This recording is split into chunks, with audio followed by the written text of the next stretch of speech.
मिस्र में भगवान के आदेश के अनुसार मूसा ने फिरौन से इस्राएलियों को आजाद करने की मांग की, लेकिन फिरौन ने मना कर दिया। मूसा के लौटने के बाद उसने इस्राएलियों को फिरौन की कठोरता के बारे में बताया और उनके साथ मिलकर भगवान के वचन पर भरोसा करने का निर्णय लिया। इस्राएलियों ने मूसा की बातों पर विश्वास किया और अपने भविष्य के लिए एकजुट होकर संघर्ष करने की ठानी।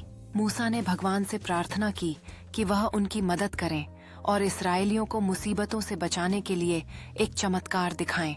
भगवान ने सुन ली उनकी प्रार्थना और लाल सागर को 2 हिस्सों में बांट दिया ताकि इस्राएली लोग सुरक्षित रूप से पार कर सकें। इस्राएलियों ने तेजी से लाल सागर पार करना शुरू किया, जबकि फिरौन की सेना उनके पीछे आ रही थी उन्हें वापस लाने के लिए। जैसे ही इस्राएली सुरक्षित किनारे पर पहुंचे, भगवान ने समुद्र को पुनः एक साथ ला दिया। फिरौन की सेना को अपने अंत की ओर ले जाते हुए इस्राएलियों ने अपनी स्वतंत्रता की खुशी मनाई और मूसा के नेतृत्व में एक नई शुरुआत की ओर बढ़ने का संकल्प लिया। रात के समय इस्राएलियों ने आग के चारों ओर इकट्ठा होकर अपनी मुक्ति की कहानियां साझा कीं और भविष्य की चुनौतियों के लिए तैयार होने का संकल्प लिया। मूसा ने अपने लोगों को जीवन के लिए आवश्यक शिक्षाएं देना शुरू किया ताकि वे अपनी नई यात्रा का सामना कर सकें।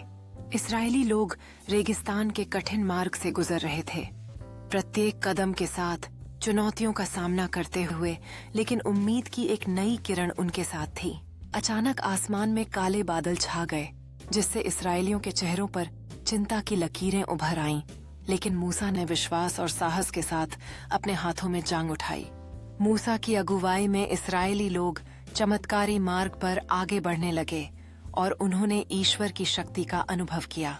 इस्राएली लोग समुद्र के बीच में सूखी भूमि पर कदम रखते हुए आश्चर्य और विश्वास के मिश्रित भावनाओं के साथ यात्रा शुरू कर रहे थे।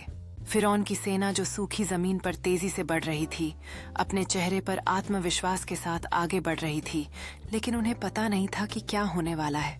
जैसे ही पानी की दीवारें गिरने लगीं, फिरौन की सेना हड़कंप मचाते हुए पानी में समा गई और मूसा ने दूर से यह सब देखा। आंधी के बाद अब शांति थी और इस्राएलियों ने मिलकर अपने उद्धार के लिए खुशी और आभार व्यक्त किया। सूर्यास्त के समय मूसा एक पहाड़ी पर खड़े होकर अपने लोगों को प्रेरित करते हुए भविष्य की ओर देखते हैं और सभी इस यात्रा में एकजुट होते हैं।